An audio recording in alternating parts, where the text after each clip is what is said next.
Welcome back, gang. It's Deltia from Deltia's Gaming, and in this video we're going to go over all the new gear sets and some of the revised ones in Dark Brotherhood ESO 2.4. So if you're interested in the new gear, what it does, how it looks, and is it worth a gosh darn, stay tuned for this video. Okay, I want to take a second here to explain the VR removal and gear scaling the best I can. So the best way to explain it is you look at your gear and now it says champion point 140. What does that mean? Essentially, it just means the same thing it did before, which is it allows you to get better enchants the higher it goes, more stats. So you can see these are Shadow Walkers, so these were VR 14. So the way I see it, the way I explain it to people is instead of the champion point thing says 140, just take off the 0. So what does that mean? Champion point, it's a VR 14 piece of jewelry. Now you see the willpower on the left hand side, champion point 160. Well, that's VR 16. So not much has changed in that regard, so don't freak out. If you have VR 16 gear that's still useful, it will still be useful. The only thing that's really changed is the traits. Like some useful, useless traits are really good now, like well fitted for dodge rolling, and some weapon things change, but we're still testing to see what's best in the slot. So like this is the VR 12 Warlock. So there you go. And you see how the enchant there, maximum magic, is significantly lower than my VR 16. So it's based on the amount of stats, and the game really hasn't changed that much, just making it a lot easier to access endgame. Then as soon as you hit VR 50, you're at endgame. So that character that used to take 80, 100 hours to get to endgame is now taking 8 to 10. And you can enjoy the content right away. And so in the future, I imagine that they're going to have, champion point 180 gear and 200. So this is how gear should have been done. And this is how the game should have launched without stupid veteran ranks getting to endgame much easier, much faster. And it's a lot better. So now let me show you all the new gear and explain if it's any good. The Kvatch Gladiator seems like a pretty weak set when you look at the 5-piece, because it adds a lot of weapon damage, but it's only for light and heavy attacks below 25%. Considering that most classes have a specific finisher, or stamina builds can all access a couple different finishers, it seems like a worthless set to me, and the damage is not that substantial, so I was not impressed with this set. Now this set has some potential, as your weapon damage and spell damage become the highest of two values.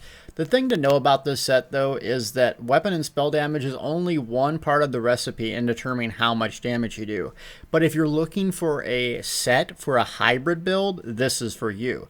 Because you can be able to do weapon and spell damage, specifically if you're like a Dragon Knight that wants to do maybe Flame Lash and also good old Wrecking Blow. I really like this set for hybrid builds, making it possible to do something really cool. Another underwhelming set, Varen's Legacy. When you block, you have a chance to produce a little more damage on area effect spells. Since this is a craftable set, you can use it in any weight, but the 10% block chance to get a little bit more damage on AoE doesn't make it really sought after in comparison to some of the other tanking sets like Tava's Blessing, and other craftable sets like Hispark, Armor Master, so not impressed with this.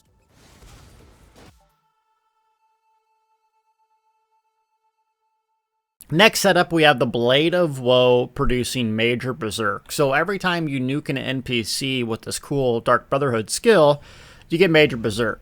And your hands light up orangish red to symbolize your 25% more damage for 6 seconds. I personally don't think it's that useful because you don't really need a high weapon damage magic build to use Blade of Woe. And then after you've done nuking someone, are you really going to go on a murdering spree? Flanking Strategist set. Now this has some potential, let me tell you. Usually other MMOs give you a bonus for attacking behind an enemy, and I spent a lot of time testing this thing.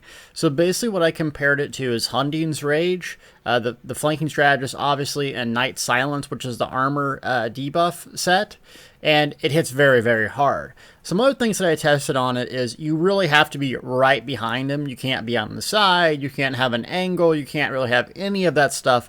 So it has to be right behind, but it produces a lot of damage. So in my test, I just used Rally against another medium armor user. I had the Shadow Munda Stone, I'm not fully optimized, and basically it would hit for 6,800 on just a normal surprise attack. So the other sets, Hunting's Rage hit for 6,600, and then the Night Silence hit, or Night Mother's Gaze, excuse me, hit for 6,200. So I did a lot of testing and like it. Now, it does, it will fully optimize, like if you use gold gear, you have all your stuff, you know, Shadow Mundus Stone Divine, just for a pure nuke set, it could work. But you're going to have to walk up right behind a target, you know, use Shadowy Disguise most likely on your Nightblade to get that 100% crit, and then bang. So if you like to gank and spank, this is a really cool set that I could see. Now, how to get it, I don't know, because I've done the quest, the Dark Brotherhood quest and story, but I haven't got one of these pieces yet. I think it might come from the delves or the world bosses in the sets. I don't know if the traits are different or whatnot, so that has to yet to be determined, but this will be pretty highly sought after. The next setup focuses on dodge rolling, doing physical damage running through an opponent and stunning them. The problem with the set, though, is it only came in heavy armor on the templates. I don't know if that's going to be what it is on live, or if it has jewelry and or weapons, because it'd be cool to use this set along with the Eternal Hunt set. But without the combination of that, or just being heavy armor on the body pieces, I don't see it being useful. The next sets up are all purchased with Tel Var stones, and in particular interest in the Tel Var vendor now is this. You can buy this for a whopping 250,000 Tel Var and sell it, trade it, or purchase it yourself and unlock it to get those really cool costumes. Finally, Inferno Nugget won't look stupid.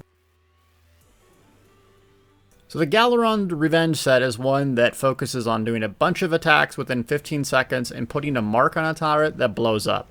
So you can see either after I light attack a few times, there's a target, it glows purple, and then it blows up. But it doesn't do a whole lot of damage. Now this character is not optimized for magic, obviously, but even with the fully optimized magic build, I don't think it would be worth running over Juliana's Twiceborn Star Scathing Mage.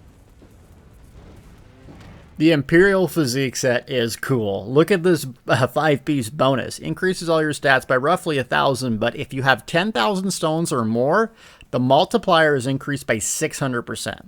Yes, all of you Tel Var farmers out there that are trying to get that 250k costume, you'll be wearing this, though I only think it comes in heavy armor. I might be wrong on that.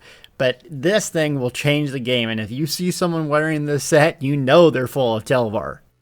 This 5-piece rewards people for high HP pools, basically reflecting damage back at them.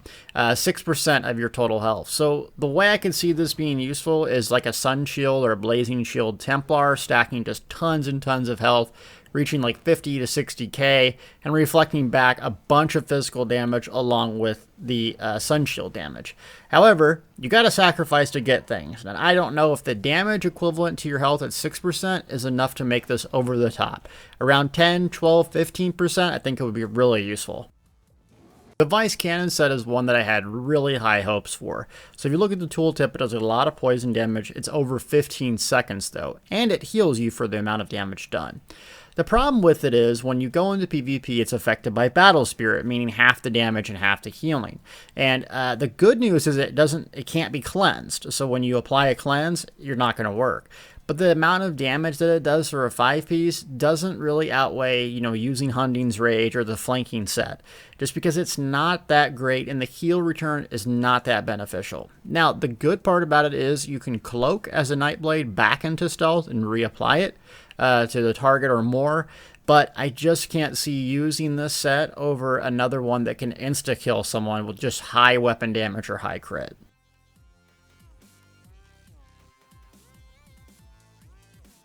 Okay, so for Sanctum Ophidia pieces, a couple of them have changed. Dreugh Kingslayer, it used to give a big, massive amount of weapon damage. Now it gives you major brutality. So that's pretty much useless now. Elegance, this is light pieces that give you light and heavy attack increases by 20. Useless.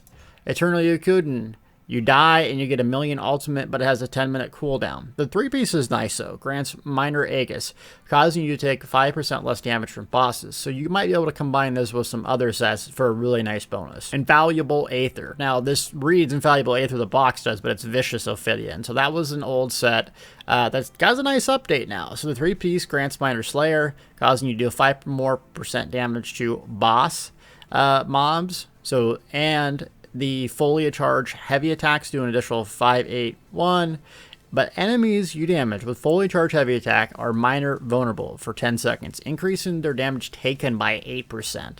That's significant. Is this going to change best in slot? I have no idea, but someone's going to be running this in a trial, believe me. So the Serpent light armor wearers will definitely need to be getting this. Just ignore what it shows. It's kind of bugged out, but this is like the Infallible Aether pieces. There, you look at the 5-piece minor maimed nearby enemies. That's not bad. Reducing the damage they deal and causing minor maim, that might be a good set to run, especially in PvP. Dancer ignores movement speed penalty while sneaking, so I guess if you wanted to sneak around doing Dark Brotherhood content as a light armor wearer, this could be useful. Otherwise, I don't see much use for it. Skirmisher's Bite. This thing got up to VR16 or 160 champion points. Now, this is useful. Using roll dodge increases your weapon damage by 415 and weapon critical by 657 for 8 seconds. Yeah, that's buffed. So the old dodge rolling Nightblade builds, oh yeah, they're back with this, and I think this will be pretty sought after. And then this is the Infallible Aether / Vicious Ophidian. So this is a stamina one, just ignore what it says. If you look at it, weapon crit, minor slayer, reduces the cost of stamina abilities by 8%, killing an enemy restores stamina and get massive amount of speed, and adds 1-4 weapon damage. So I don't know if that 5-piece is enough to tip this over into the super powerful realm, but you know, now that it's 160 champion points, it has a really nice 5-piece with reduced cost. You could do 5 pieces of this and 5 pieces of marksman and have a really interesting spammable stamina build.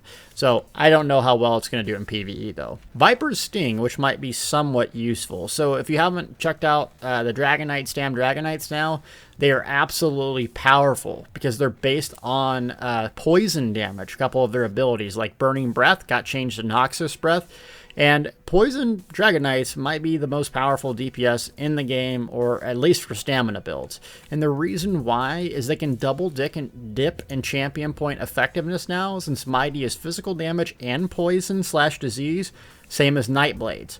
So this set, the Viper's Sting, I haven't tested it yet, but look at that. Melee attacks deal 8,000 poison damage. The only problem is it only happens every 4 seconds. So I don't know if that's going to push over the edge of Hunding's Rage or something else, but some of these sets now from Sanctum Ophidia are really going to be sought after. Plus, you should be able to sell them, because not all of them are bound on pickup.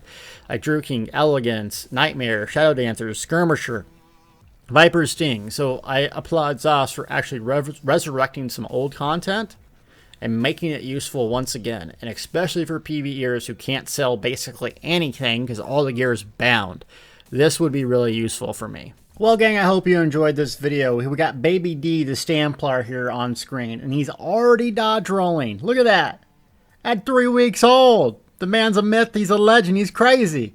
Thank you so much for watching. A lot more Dark Brotherhood content to come.